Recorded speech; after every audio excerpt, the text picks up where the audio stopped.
بسم اللہ الرحمن الرحیم۔ السلام علیکم۔ آج ہم جو دعا یاد کریں گے وہ دعا ہے ہمارے پیارے نبی پاک صلی اللہ علیہ وسلم نے ہمیں اللہ کی رحمت اور مغفرت طلب کرنے کے لیے سکھائی ہے۔ تو دعا شروع کرتے ہیں۔ بسم اللہ الرحمن الرحیم۔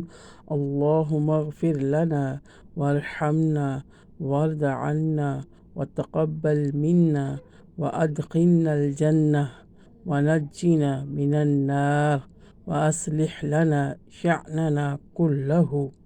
اے اللہ ہمیں بخش دے اور ہم پر رحم فرما اور ہم سے راضی ہو جا اور ہمارے اعمال قبول فرما اور ہمیں بہشت میں داخل فرما اور ہمیں دوزخ سے بچا اور ہمارے تمام حالات درست فرما۔